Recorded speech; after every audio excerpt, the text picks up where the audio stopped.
to let them know what their rights are, and to talk about the issues at hand as they relate to social justice. Because most of the time, we do have candidate forums, everybody wants to talk about taxes, they want to talk about this, but nobody wants to talk about some of the other stuff that goes on. And one of the largest things a lot of folks don't know is that for the last couple of years, they have been trying to rule the age in the state of Georgia for children that's been adult at 14. And I think things like that is just awful, because right now he's 17 in jail. So that is how I kind of got into the passion of seeing the connection of going from school to prison pipeline, of issues of what you're saying is a behavior that's actually a disability, when it's not. And so I'm not going to bore you anymore. We're going to go right to it. Because we're short on time, we did intentionally cut this about 45 minutes because we do know that there is a candidate forum, and we would not really be about civic engagement if we were using up all of our time and taking y'all from being over there to talk to the, I think it's the city council, Echo Latino. And they're going to be Echo Latino. They're going to be broadcasting at the city council chambers at 6:30. So we're going to make sure y'all are out here about 6:15. That'll give y'all enough time to go over there. If you feel like you just need to leave a little earlier, you know, you want to get you a parking spot, feel free to do that.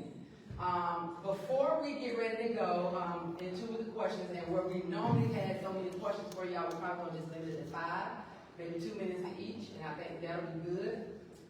We wanted to acknowledge the elected officials that are in the room. So if you're an elected official, please feel free to come up, get this little mic, say your name, and what seat you're currently sitting and holding. Ladies first. Or you get that mic. That way you ain't got to work this evening. Good evening. Good evening. My name is Naomi Buckner, and I'm District 4 School Board member. Okay.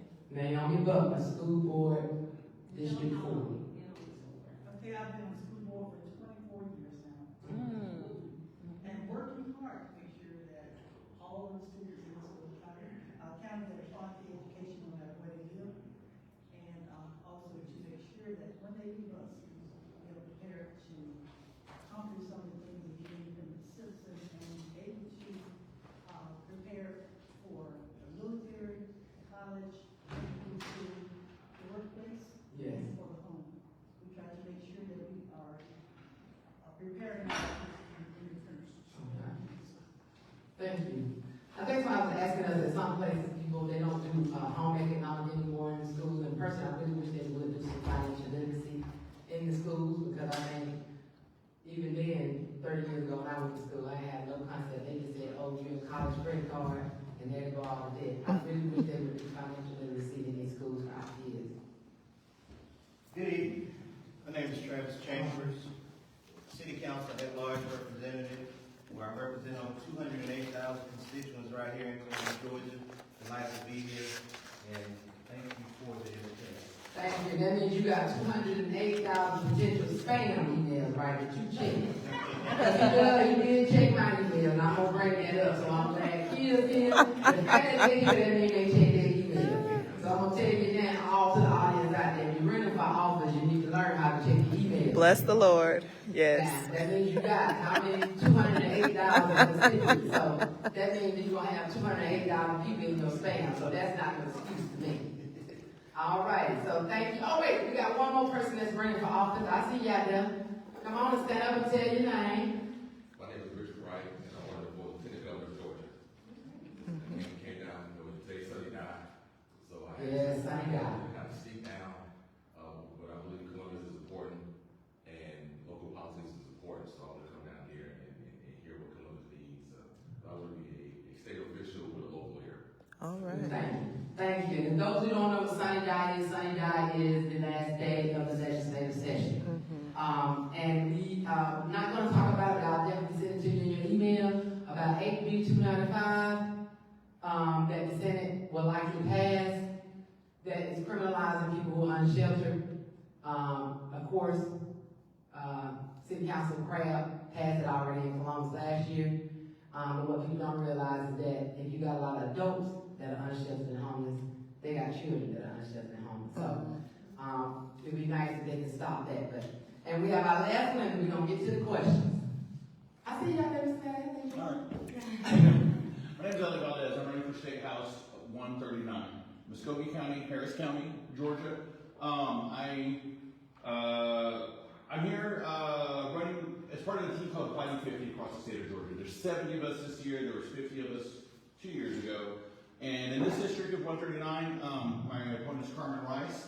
And really, I feel like there needs to be some representation for the Democratic side of it. This is not a partisan, or this is a very partisan race for me. And it hasn't been there about 22 years or so. So, you know, the red side's running everything, and like they own it because they do. We need to have that voice down here. Running on this ballot here in May, and primary on 19th, I hope everybody's registered to vote. Be ready, don't count on mail ballots, get there, do whatever you need to do. But we look past the primary and then into November, because besides myself and my comment, that's it. So you can look me up on BookValdezStatehouse.org, or just come talk to me, I'll be right here. And 23 years federal service, and I just retired last year from government. I worked at the Centers for Disease Control in my last position, and the entire place was decimated on April 1st. So since then, 9 months since then, I told you last night, I found out about this program, I'm excited about the welding they do. Yeah. So after 23 years of federal service, I've never used my GI Bill, so I've worked at the highest levels kind of government. I've been featured by the President of the United States, Medal of Honor recipients, NASA. That's the type of work I do for content creation. And after all of that, I took welding at Columbus Tech because I love it and it's fun. And if there was ever time I can do things for myself and learn how to do them, I'll take advantage of that. Welding is something I completely support and approve because it's one of those opportunities in this world that's never going to go away. And everybody can have an access to that, right? And it help make something of themselves. And it's great and it's fun. And it smells great. You smell like steel, right? So look me up, but thank you for giving me some time. Well, thank you so much. And since he did mention that, I hope everybody knows that the United States Postal Service has changed their postmark rule as of December, where you used to could put your mail, hit your postmark on the boat, on the thing on a Monday, your mail is postmarked on a Monday. Now it may not be postmarked on Friday. So if you got a bill that you need to be paid and you're going to be charged a late fee, taxes, and especially these absentee ballots, you know, they like to do politicking. For one, vote early. And two, you got something that absolutely you need a deadline, you can just go ahead and go to the post office, go inside and ask for a hand stamp for your postmark date. So there's no foolery about your stuff didn't get postmarked on time. All right, we're going to get right into this and we're going to make sure it's not a speed round like we had to do Tuesday. I'm too big if you're trying to talk fast. So what we're going to do is just ask you real quick if you can keep your responses to about a minute for just an easier one. The first question is, why are you running for school board? And what are your qualifications? So, kid, you would like, since you're already there, you're incumbent, why are you choosing to run again? And what are your qualifications? Good afternoon, everyone. First of all, I would like to thank you for putting on this forum, and thank you for all of you in the community while we're here. I'm Dr. Kia Chambers. I am your citywide representative on the Muskogee County School Board. I have been there for 12 years. And when I ran 12 years ago, I made a promise to the people. I said any decision that I make on the board is going to be based off of 3 principles. Is it what's best for kids? Is it fiscally responsible? And is it fair and equitable? And those principles have not changed. I still believe that every decision that I make has to be based off of those 2 things. We have to put our students first. We have to spend our money in a fiscal manner, but we also have to make sure that we're being equitable across the board. What are my qualifications for your second, and why am I running? Well, I am a product of Muskogee County. I have 3 children that went through the Muskogee County School District system, and I taught in Muskogee County. I was a classroom teacher, I was an academic coach, a curriculum council representative, a student support team rep, the head of the leadership team. So I have seen it, and I was a university supervisor who trained student teachers at Columbus State. So I have been around education all of my life. And so it's just a passion for me, not to mention that my mom was a teacher for 42 years.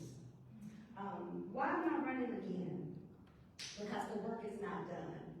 We have strengthened our educational programs, we have expanded our CTAD programs, and we have basically partnered with the business community in Columbus.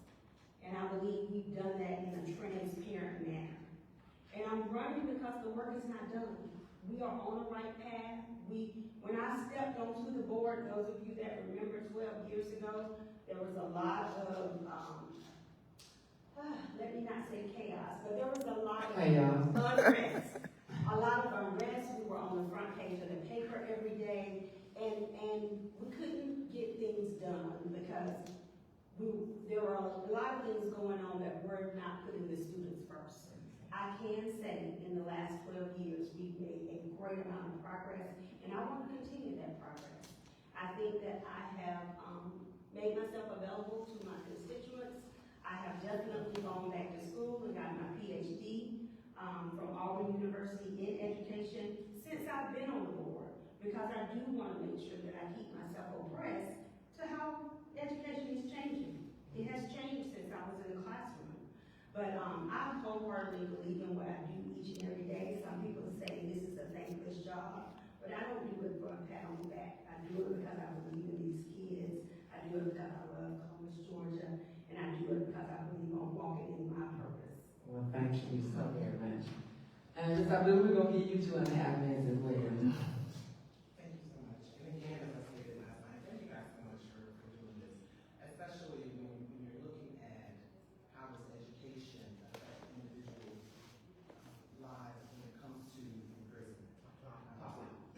So that's a big key for me, is how does education impact the lives of children. So I'm Sadia Abdullah. The reason I am running for school board, first of all, is I am a mother of 3. I have 2 children currently in the Muskogee County school system. My middle child happens to have Down syndrome. And so the journey through Muskogee County school system, and she began in pre-K, she is now in the 9th grade. It was definitely a challenge. It has been a challenge. We have finally gotten to a place where things are great for her in 9th grade, but it was a long road home. And I know a lot of parents don't have, one, the educational experience that I have to be able to navigate that system, and they give up. And no parent should have to give up on their child getting a quality education.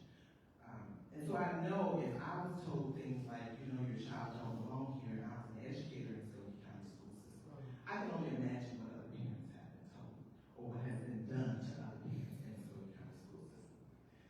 The other reason I'm running is because 71 out of 100 of our children don't become grade level.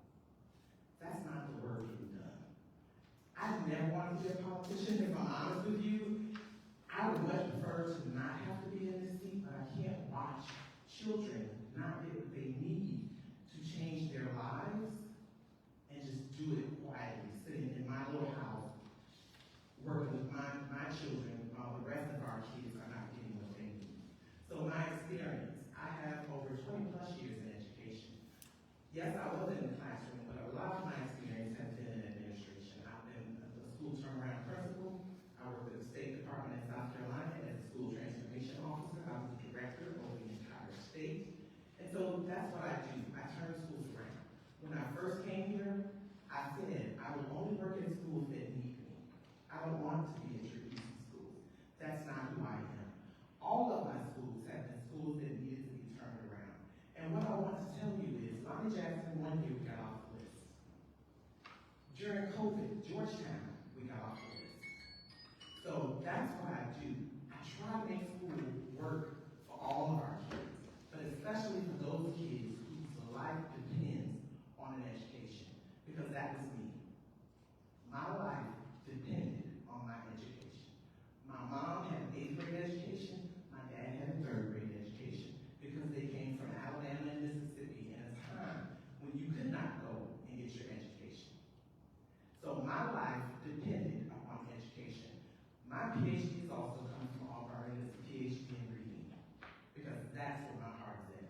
so very much. Next question, we're still gonna give you 2.5 minutes for this.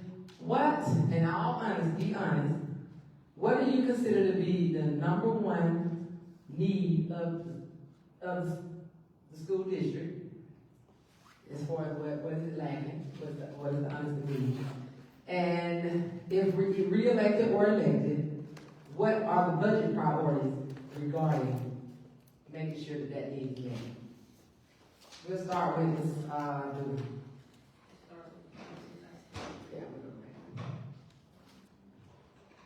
I'd like to say thank you to you ladies for serving on the school board, because it really is a sacrifice. It's a lot of time, you know, twice in a month you have to go and you're speaking on behalf of children, so I did want to take the time to say thank you ladies for your service. So the number one need, I'm gonna first begin by saying school transformation doesn't take decades. It doesn't take 20 years, it doesn't take 12 years, honestly it doesn't take 10.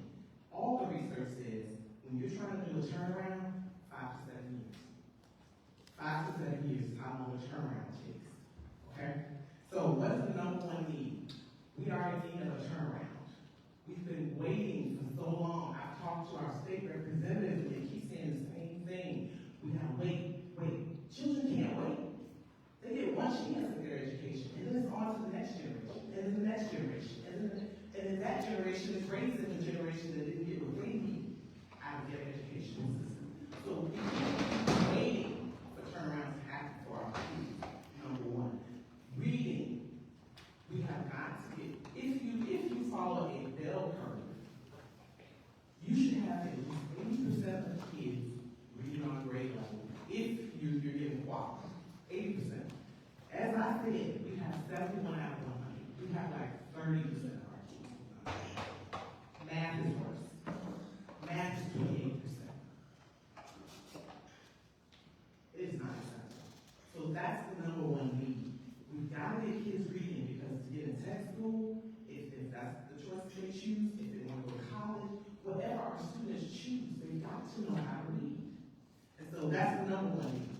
For me, the budget, one, CTAE. I will continue to grow that program, because sometimes CTAE is, you know, the left behind child. So I will definitely continue to grow the CTAE. now, for those of us who don't know what a CTAE is, can you tell us what that is, please? Yes, that's our career technical education. So those kids who want to come out and do electrician or plumbing or welding or any of those types of programs, which you can generally go into tech college. You can what kind of programs are out there, but all of our kids need to be aware of that. So CTAE, and then the other budget is professional development. When you pour into your staff and your teachers, then that is money that's going to keep coming back to you year after year, year after year, year after year. Not programs, not computer programs. We went from one computer program to the next computer program, millions of dollars to the next computer program, versus pouring into our people. Thank you, thank you. You need to repeat the question. It says, Yes. Repeat the question. what do you consider to be the top number one need of the school district? And what will be your budget priorities regarding fixing it? So the number one need, I would say, definitely we all know that literacy is important. But I think that we have the programs in place right now that we're working on literacy. And we have a good handle on it. But I would say community engagement. And the reason why I say community engagement is because we have almost 70% of our kids that live in poverty. That is a community problem. It's not just a problem for educators. It's not just a problem for the educational system to handle. So I believe that we should definitely attack our poverty problem in our area. And as far as the budget is concerned, we have kids that come to school and they're going to experience lots of trauma.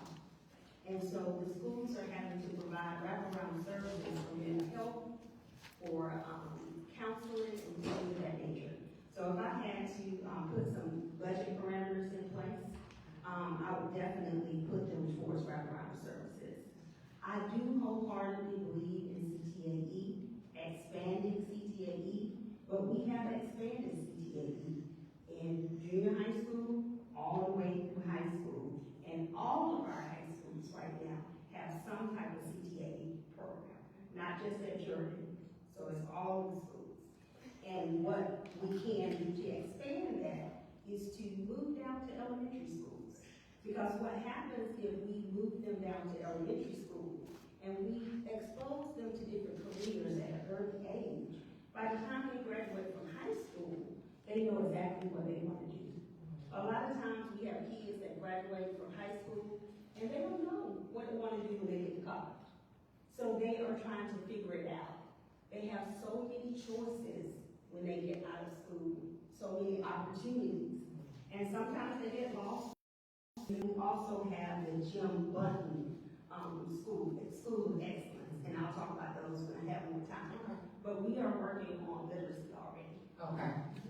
All right, so we're gonna, if we can take 1 minute, I'm gonna move the thing to one, because I really think these are some really good questions. I wanna make sure they're answered. So we're gonna move it to 1 minute. Wait a minute, let me hit delete. The next question is, and I'm gonna say this one to last, because this was one that a Columbus citizen again asked me to ask about, so we're gonna go to the other question, we'll say that one to last. How will you ensure that parents with disabilities or those who do not speak English have equitable access to school information and meetings? We've gotten a lot of reports from individuals, particularly those who do not speak Spanish, who say that they cannot access meetings because any information that does come home, it comes home in English.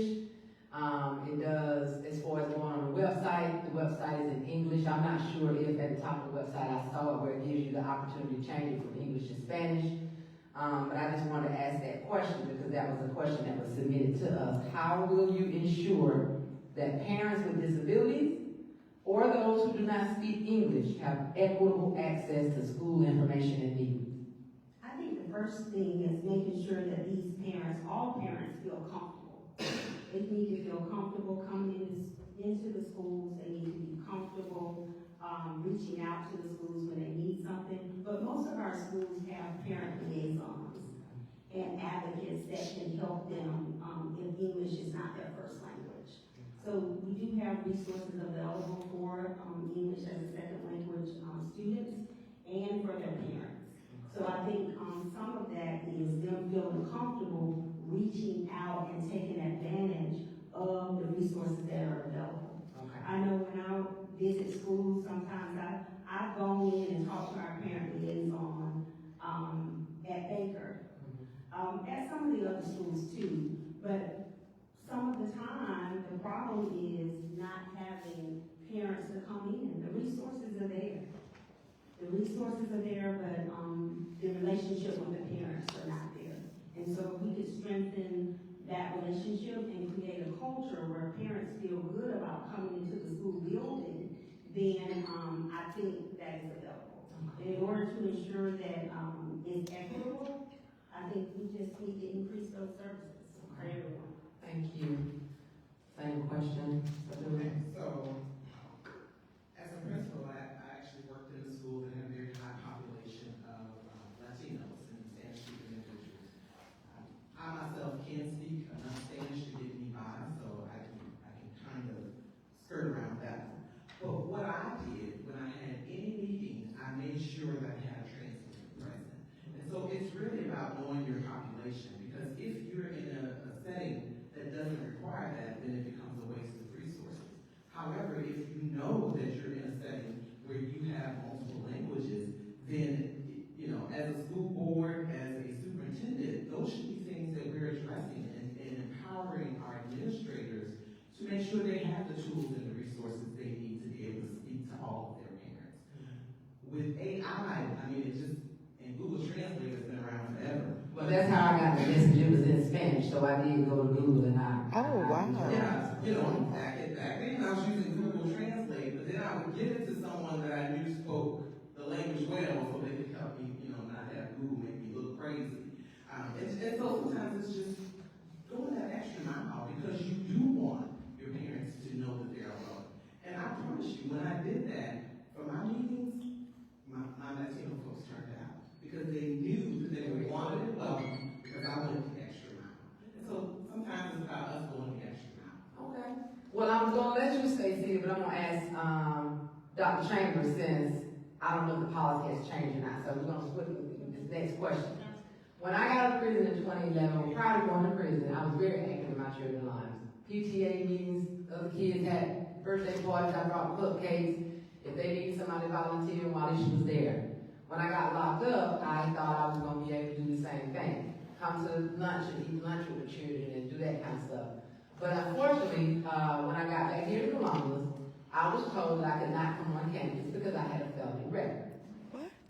Part of the issue with a lot of the parent participation is that folks want to be a part. So my question is, and particularly people who are justice impacted, considering they're police officers in a lot of the schools, we ain't coming to the world with a popo head. So I think there are a lot of different things that may prohibit people, because people automatically think they just don't want to be, we just got lazy parents, without thinking of the actual barriers, maybe unintended barriers that are actually in place. So I want to first ask if that policy is still in place, and if so, what can be done to get rid of that policy, or to at least be open to get, because 70% of our children that are in schools, they have at least one or both parents that have been incarcerated. So to be able to allow, to keep parents from being active in their children's lives, and assuming that because they have a criminal record that they're going to be somehow a threat to children, when in fact there are a lot of people in school doing stuff to our children, and we don't see it until it gets on the news, and they just ain't got caught yet. So I want to find out if that policy is still in effect, because I think part of the issues here in Columbus is, and this is something we did years ago here in Columbus, and we asked her, why you don't go to the PTA meeting? Why you go to, because I can't go. So I want to find out, because if that's true, that needs to change. Because just like we need to see little black girls doing stuff, children get teased, and they want to be able to, just because the man has been locked up doesn't mean he ain't a good dad and can't do the reading and can't do stuff. So we need to find a way. I want to find out if that's something that can be done. If it's still in effect, and what can be done to at least easy. So first of all, I'm going to say that I serve as the chair of the policy committee, and I'm not aware of a policy that states that if the parent is a felon, they can't come on board.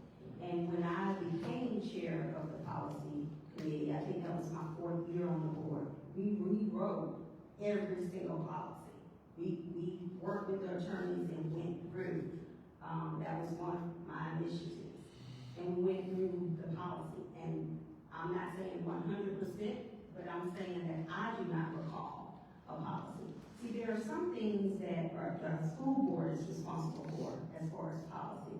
And there are some things that may fall into state law or federal law. Okay. I can only speak to school board policy. So is that part of a school board policy? Not that I'm aware of, Okay. and you have another school board member active, that's out here, and she's not aware of it either. Okay. And some people think that we only come 2 days a month to a meeting. That is not where we do the work. We do the work behind the scenes. We travel to other districts, we view other programs, we study, we have small groups. This takes a lot of, almost like being in school, it's another full-time job. So we have gone through the policies, and I'm not aware of one that speaks to that directly. Okay.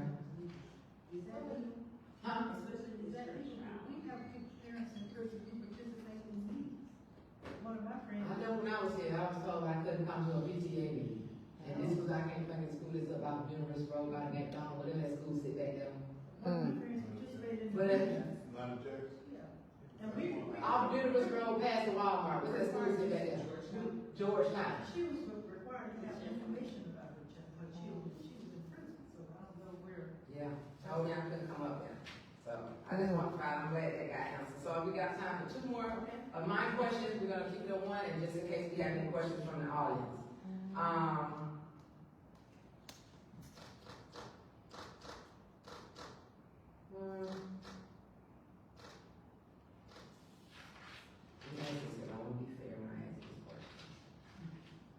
How will you protect LGBTQ and transgender students to ensure that they have equal access to school programs and facilities?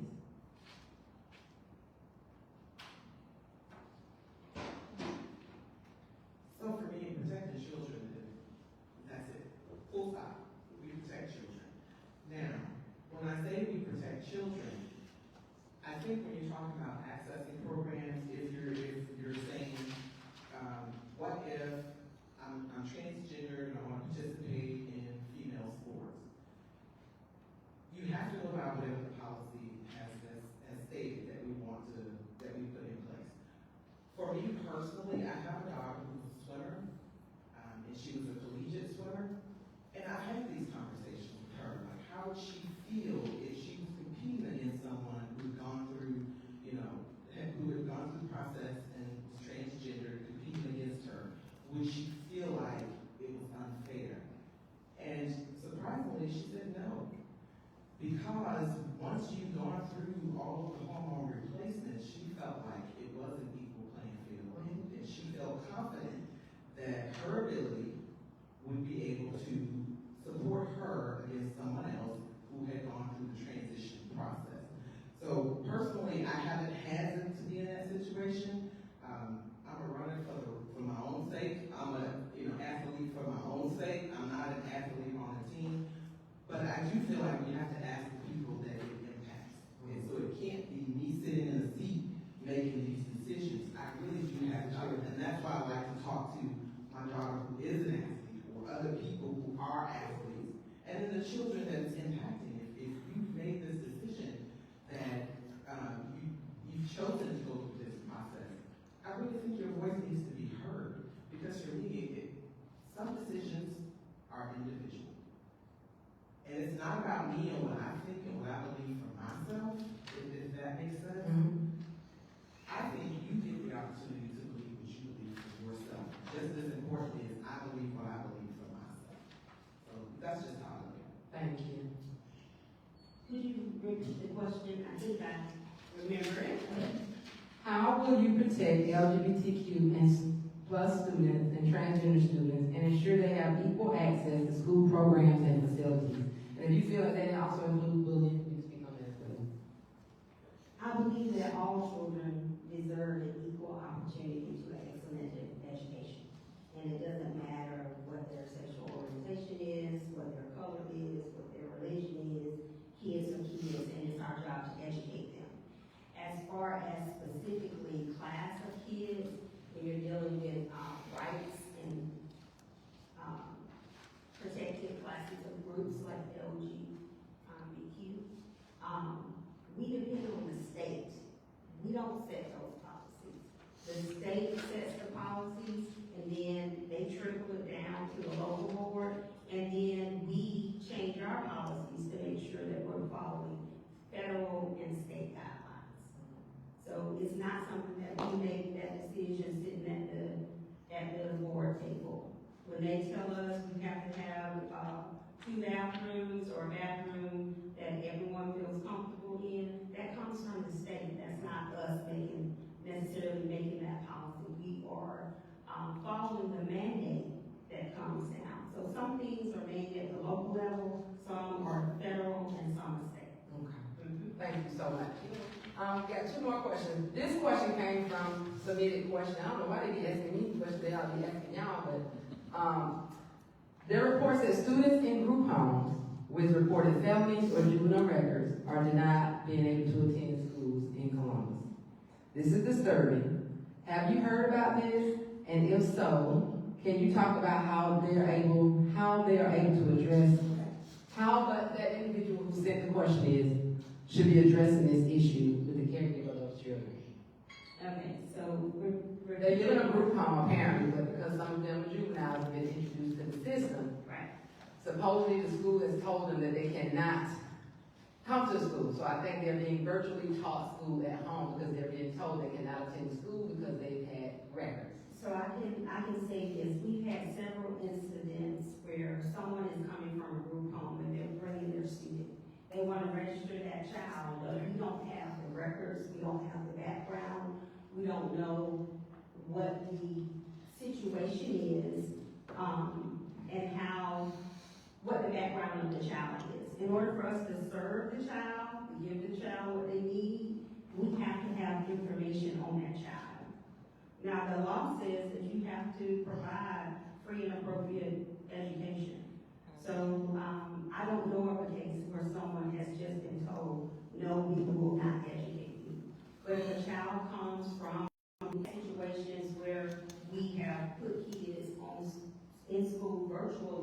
just until we get the records, so that we can properly place them in the right situation. Makes sense. And that's protection for everyone, that child and the other students in the room. Mr. Dooley, you want to respond? The only thing I will say is that I've personally had people talk to me about situations where they're placed in those temporary settings, but the temporary becomes extended. And so just making sure that we have a policy on the turnaround so that people know what the process is. Because I think when you have information and you know what to expect, then you don't have to be frustrated with making these kind of questions because you know the process if you're in that situation. And I think it would be helpful too to do just like he'll just explain. Ma'am, we cannot bring them into the school until we know. I think explaining to people, it's like whooping a child and whooping and not telling them why you whoop them. I think if you explain to them, this is what we're doing, we gotta get this stuff before we know. And I think, but I'll definitely make sure I let them know that. So my last, That means you have to make sure your administrators have that information readily available to give to parents. Yes. Who find themselves in that situation. yes. My last question, and we'll take 1 or 2 questions from the audience, so we can try to scoot along about here, which you already know is gonna be an in-school prison pipeline. In your seats, I put, some stuff I worked on very hard. Fact sheet, a cheat sheet on school to prison pipeline, as well as one that talks about the impact of parental incarceration on children. We're not gonna get into that, but I'll definitely email all these to y'all because there are links that are clickable. So my last and final question is, if you take that pamphlet that is on NMS and the school to prison pipeline, down toward the last page should be bigger where it says, what does NewLife-Second Chance recommend for the Muskogee County School Board? You have the one that says in school to prison pipeline. Flip on it almost next to the last page. I think that's the one on the 3 page. At the bottom, there you go. It says, what would NewLife-Second Chance recommend? Flip the page back over here. Go ahead, right there with your thumb there. Is that the one that says, what would NewLife-Second Chance recommend? Yes. The school to prison pipeline is basically the funnel of children into the prison system through the juvenile system. So every quick time they do something that really should be able to be addressed with something as simple is the police are called, and from that point, they're now involved in the legal system. And 9 times out of 10, when children are involved in the legal system, as youth, they will end up going to the system as an adult. The county that's in Georgia that's mentioned, what does it say on that? What's the name? Clayton. Clayton County, which is Jonesboro, Hampton. They were having a lot of children who were being pushed into the system and were being suspended. So that would be my recommendation. So my question is, and I want y'all to read up on it. Somebody needs to, because I can't find it, because I want to be able to make sure I'm saying it right. Okay. Very briefly, what they did, my recommendation to the Muskogee County School Board to stop the school to prison pipeline here in Columbus, Georgia, would be to implement the Clayton County model.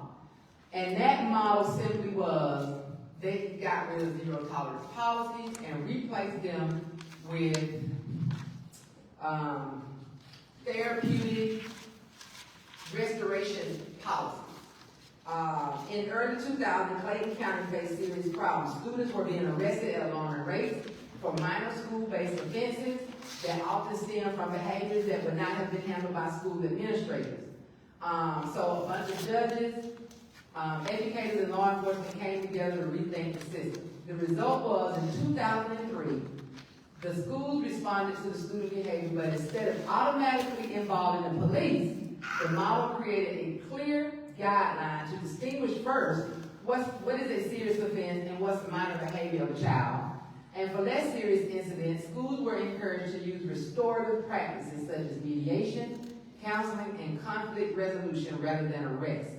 The impact was significant. Within a few years, student arrests in Clayton County schools dropped dramatically, graduation rates improved. Therefore, by keeping students in school and addressing the root causes of their behavior, the program helped disrupt the cycle that often leads from classrooms to courtrooms. So my question to you all is, if I read somewhere that somebody said something, we're talking about budget. You can always get something in the budget when you make sure you put it in the budget. So I wanted to find out, Does Muskogee County, one, still have zero tolerance policy? And two, is that a budget priority, for the school board or youth that are elected to address issues of using more restorative practice, not calling police every time a child does stuff that children are gonna do? So first of all, I'd like to say, when we talk about the school district, 85% of kids who are in the juvenile justice system, they're reading below grade. So reading is a huge factor. Now, correlation doesn't mean causation. So we're not saying that every child who can't read on grade level will end up in the juvenile justice system. But what we are saying is, when we don't properly educate our kids and make sure they have what they need, it is going to increase the risk. So we say that. Now, there was, I want to say, 4 years ago, Muskogee County had invested in bringing in some of these restorative justice type practices. For me, I had tried to encourage, especially with the new school over at Brewer, I had tried to encourage them because it was K2. I tried to encourage not suspending kids when they're pre-K through second grade, to really focus on teaching kids when they're at that age, trying to figure out what are the wraparounds we can do, what are some of the things we can do so that our kids are not just being suspended and suspended. Because we know when you're not in school, you can't learn. That's just what's going to happen. You're going to get further and further behind. And once our students have gotten on that path of suspension, it starts to create a habit. Well, if I do this when I'm in school, I know they're going to send me home, and I can chill and watch TV. Mom may take me to McDonald's, get me out of here, or whatever the case may be. So I really try to push for that, really put in a limit on suspending kids in that pre-K through second grade year, because that is just a critical time for our students. Now, as a principal, I have had those situations where I've had kids that you really need to put some wraparound support with them because of the anger issues, right? I had a first grader that was throwing desks and that kind of thing. And you have to also be concerned about the safety of other children and the safety of that child. So I'm not saying that, no, there won't be some situations where we have to look at, how is this child's placement impacting the other students in the classroom and their learning. But what I'm saying is, it should not be just common practice that we suspend kids who are pre-K through second grade. Certainly should be like handcuffs on, like some people put handcuffs on kindergarten. Now, it's so okay. All right, so first of all, I want to say that I am very proud to have been a part of the team when we did two things. One is PDIS. So Muskogee County brought in, and your specific question was about arresting students. What are we doing so that we don't have to arrest students and put them in the system at such an early age? That was one of my main concerns when we voted to create our own police force to go into the schools. But a few things happened. The board, we insisted that our police officers be trained on how to police within the schools, which means I am here as a community person it's still school. So we're teaching them educationally, but we're also teaching them how to behave. So we know that if they knew everything, they wouldn't have to be in school. So the police is there to keep them safe, but also as a partner with us to befriend the kids and not have them thinking that law enforcement is always a bad thing. The other thing is positive behavior intervention supports, that's PBIS. We put that in all of our schools. Our first level deals with expectations, level 1. That means that we set the expectation at every school on how the kids should behave, and we set the rules according to that. But level 2 and level 3, these are our consequences. This is before suspension instead of suspension, because the teachers can't teach an empty seat. So if we put the positive behavior, we reward the positive behavior, and then we redirect the behavior that's not desired. Okay, so that was it. And then we have those restorative practices that we contract out through a program called This Works. And we have Coach Flowers, he is the head of that program, but he brings in community members who will sit down with that child, even if they've been suspended. If the parent comes, they can come back to school early. So if they got 5 days, and after 2 days, they meet with Coach Flowers, and they come to of course, it's up to the principal. The principal makes the decision, but that is a way to keep them from getting suspended from school. And as far as the arrests are concerned, all of these are preventative measures. And I'm proud to say I was a part of the board when we brought those things in, because we don't want to see exactly what you said, the school address impact. Well, thank you so very much. This has been awesome, and I'm just gonna give y'all, when y'all get y'all a packet, I need y'all to please sign in, just scan the QR code, because that's the only way I'm gonna be able to send you all the 706 Citizen Flipping Book, and these were these clickable links. But I just want to give y'all a few nuggets. A single school arrest increases the dropout rate for a child by 25%. Georgia spends significantly more on youth incarceration per person than it does on educated students K through 12. Look at this number. Georgia spends $217,517 a year to incarcerate a child in the youth detention center, which is triple the combined cost of a full year of education for a child and attendance at the top Georgia universities. So that means taxpayers in the state of Georgia are willing to spend triple the amount of money to lock up a child than to be able to use a third of that to educate children. So there is an issue, and there's a clear and obvious divide. Does anybody have a question? But I really do thank y'all for coming out. I know y'all trying to get over there, and y'all have other stuff to do, and you were gonna be on break. So I really appreciate it. I will actually update the flyers to make sure that you're on there, and we will get this recorded and put it on our YouTube. But I really do appreciate it, because education, these are people that are gonna be taken care of when we get older. So it's depending on how we want these children to be turned out, grow up and stuff. So I appreciate you all, and thank you all out there for coming to join us during the time that you could have done. And also, we got office here in Columbus. We've been here 2 years. I just have to stay behind the scenes now. But you got folks doing some great work with youth.